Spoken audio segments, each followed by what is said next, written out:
Assalamualaikum everybody. Hey, welcome to another episode of the MMF podcast. Today is a topic yang paling hangat, a topic that has been going around and it is exciting and scaring a lot of people. The topic started in Malaysia where there was this insurance policy that was technically nominated away to the wife. The nomination got overturned, meaning the wife who was supposed to get the money didn't get the money. Jang, jang, jang. Then how?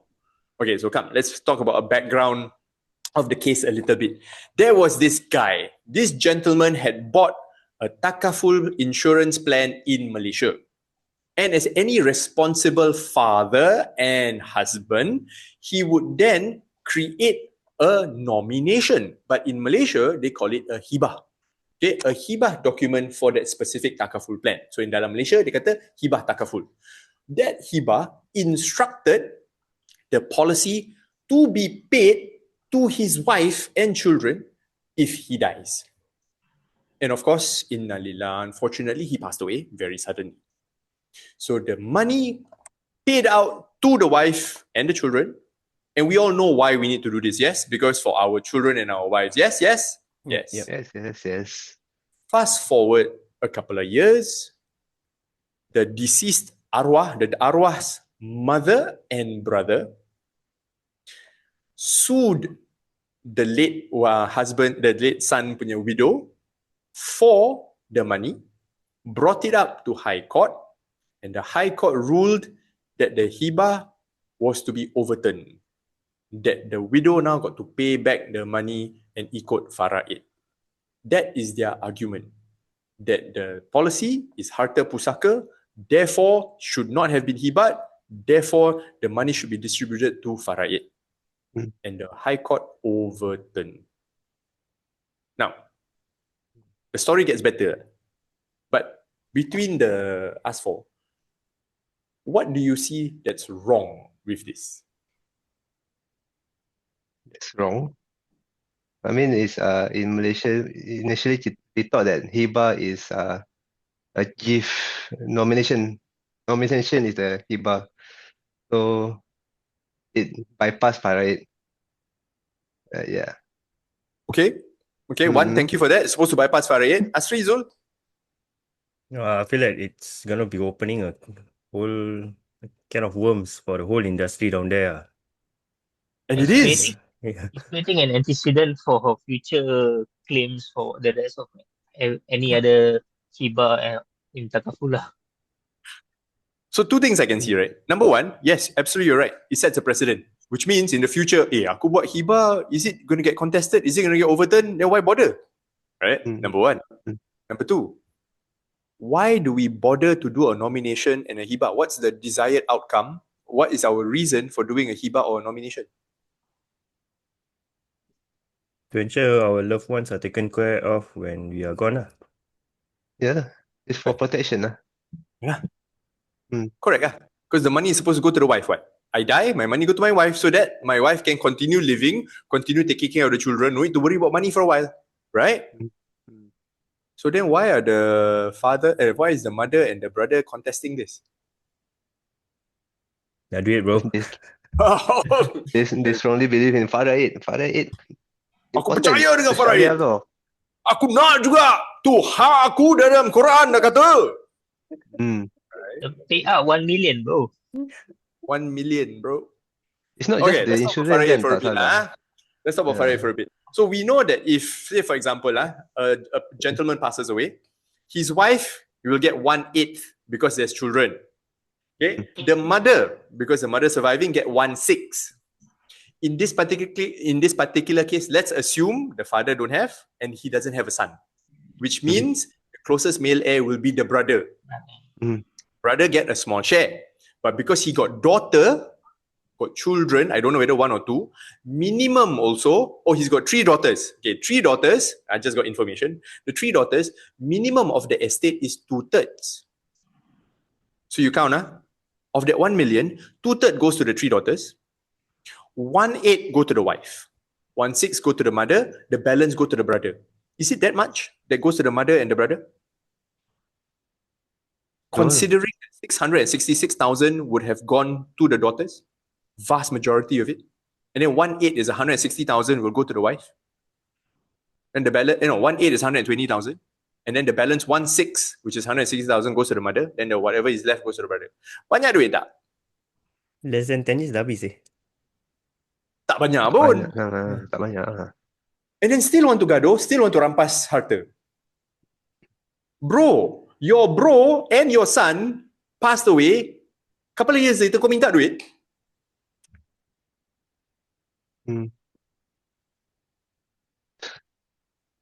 I mean, morally and ethically, let's talk about that. True Faraid is one thing. Both of us, all of us agree. Faraid, Quranic law, we must follow, yes? But the fact that you are trying to overturn a hibah on a takaful plan to get your share, and that's not the only asset they have. They have other assets also. Tak sakit hati. Dengar tabung haji pun millions eh. Yeah. No, 119,000. Oh. So, Still. So, maaf cakap, one of our favorite phrases, maaf cakap, ni, diorang gila duit dah. oh, alam. They just see it as their rights, I guess. Okay, come. So, let's go further with the story. So, gentleman passed away, all the harta pusaka started getting distributed. Couple of years later, the mother and the brother brought it up to High Court to contest and tell the High Court, we want to overturn the Hibah Takaful. And the High Court agreed. You want to know why the High Court agreed? Because the widow and the children did not show up to the hearing. Yeah. Why did they not show up? They were not informed. Because the subpoena that they sent, she's no longer staying there. As a brother, if you don't even take care of the balu, then you don't even know where she stay. Suddenly you want their harta. That's so morally and ethically wrong. Naik lemak kan? Sakit hati kan kau dengar? So not only that, we send you the letter to tell you come to court, we send you to the old address. So that means you don't know where your sister-in-law is staying? You tell me your sister-in-law, you don't know? Impossible lah. It smacks of intentional deceit, right? So now, like latest update we got is the widow is now appealing in the different courts to get it reinstated. So we shall see. As the story unfolds, we shall see. Because how does this affect all our listeners and our viewers today? Can you imagine, right now, all of you who have insurance policy, then you say, I create a nomination so that I die, the money goes to my wife. Suddenly you think to yourself, hey, what if this thing can get overturned? I got a lot of questions over the weekend because some of the families from Malaysia came over for Hari Raya Haji. So this became a hot topic and everyone was asking me, how does it work? Will anyone contest over the house and the tanah, especially in Singapore? I said, no lah, in Singapore we have our fatwa and the rights of survivorship that already passed out by MUIS, so it doesn't work that way. And so then the next hot topic is, so what's my view of this case that is ongoing in Malaysia? Currently it's a big hoo-ha there. So everyone is scared about their own hibah that they have done for their families, their tanah pusaka. What if suddenly someone just decides to contest in court and will it be overturned? What are the chances of it? Since the president's already set in this case. Okay, so now let's clarify things for Singaporeans. And for those of us who are listening in other jurisdictions, other countries, please check with a trusted finance professional, please. So let's be clear. In Singapore's context, an insurance policy has a nomination. There's two kinds of nomination: an irrevocable nomination, which means when I make, I cannot cancel without the permission of the people I nominate, my nominees, or a revocable nomination, meaning once I make, I can cancel anytime while I'm still alive. Can you cancel a nomination when you're dead? Guys, you're dead already. Trick question. Trick question. So, let's cover this. Muslims in Singapore can only create revocable nominations. That's very, very clear. Fatwa from MUIS of 2012 says that a revocable nomination is acceptable within the context of religion in Singapore. So, okay. Let's talk about the legal basis for nomination. Did you all know that when I nominate an insurance policy, it is protected from creditors? That means siapa-siapa aku hutang, anybody who I owe money to, it is protected. They cannot take it from the nominee. It is also bypassing and protected from the probate process, which means when I die, all my beneficiary need to do is go to the insurer, show the death certificate, and if they are the nominee, they get the money. No need to go through the court, no need to go through probate process. And we know during our Wasiat class, probate process can take 6 months, few years. Remember the lady, 17 years, still hasn't gotten the letter of administration? The insurance nomination bypasses all of that. Yeah. So, us in Singapore, nomination, important or not? Actually, Duh. Important. What happens if we don't nominate? Yalah, depend lah. Then you go to your estate. And then the estate lock up lah. Let me share with you all a story that just happened 2.5 to 3 weeks ago. A good friend of mine. Okay, I haven't tell you guys this story yet. This is fresh. Very, very fresh. A good friend of mine, also a fellow consultant. One of his army buddies is his client. This army buddy is married, got children. This army buddy passed away in an accident 3 weeks ago. Oh. Insurance policy is being handled by our colleague, not nominated. So now my friend is going through the entire, advising the family on how to go through the probate process. The gentleman who passed away didn't have a wasiat.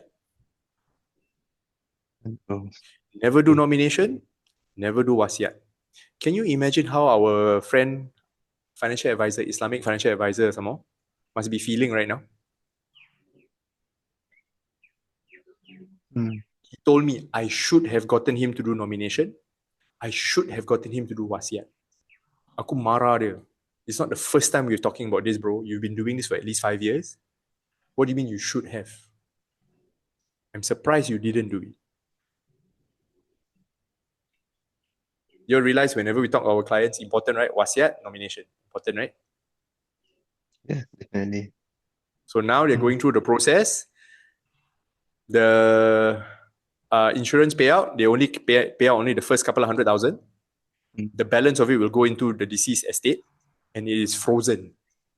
Right now, the wife and the child relying on the kindness of strangers for money. How like that?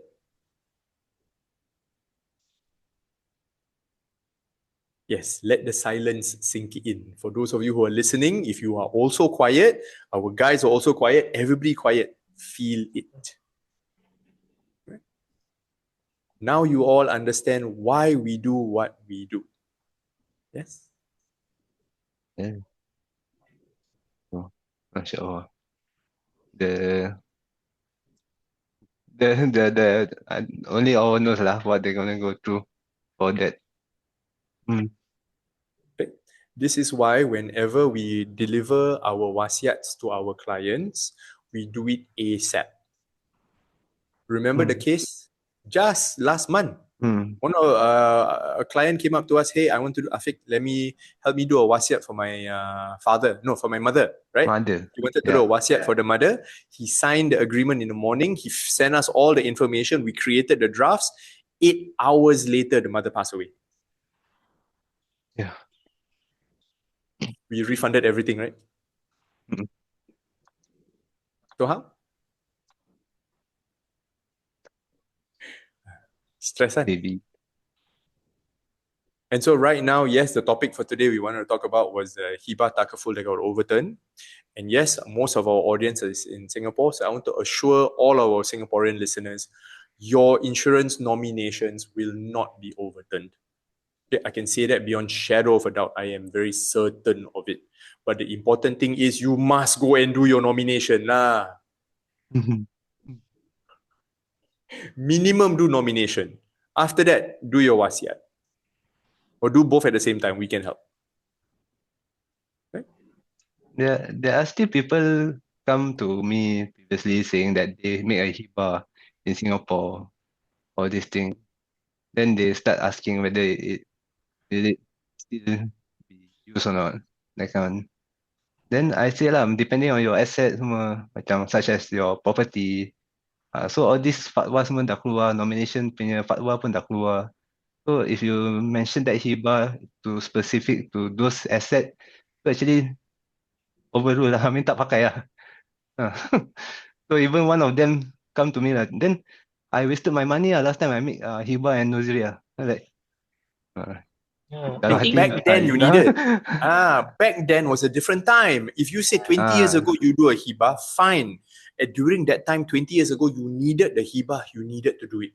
Today's context with fatwa of 2019, which is only 6 years old, you don't have to do a hibah for a joint tenancy property anymore. Last time you need, now no need. So times will change. So last time you need to do means you need to do. Today, alhamdulillah, no need. In fact, for all our listeners out there, we've got so many resources for you. We've got the guide to Islamic inheritance, 2nd edition. I'm working on the 3rd edition. There's more to add. Okay. There's also the step-by-step guide for what to do when a Muslim passes away. Right, guys, we've been sending that out to all our friends and family. We've had some deaths close to us as well.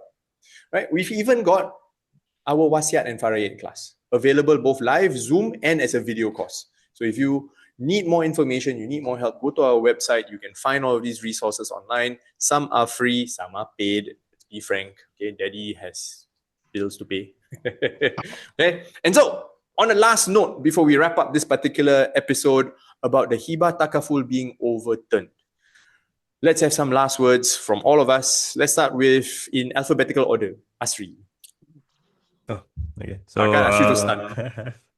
no, I'm just thinking about the whole case just now. I was like, if it were me being in that situation, I'll just be recording all my expenses that the kids are getting. So prepare for accountants to claim back whatever my kids are actually paying for.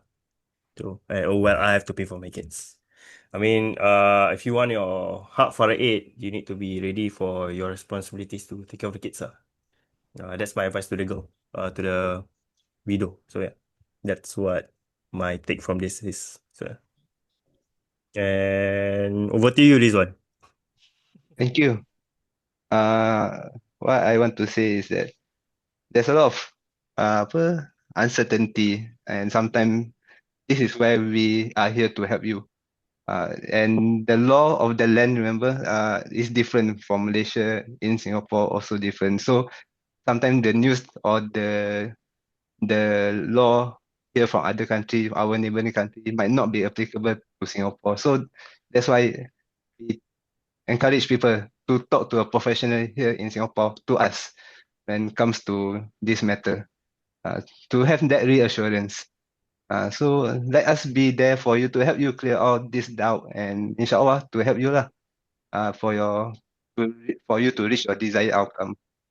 So yeah, that's basically what I learned lah from this. Don't take fully of what happened in other countries, because sometimes it's not applicable here, and don't be confused in regarding that lah. Okay, so your turn.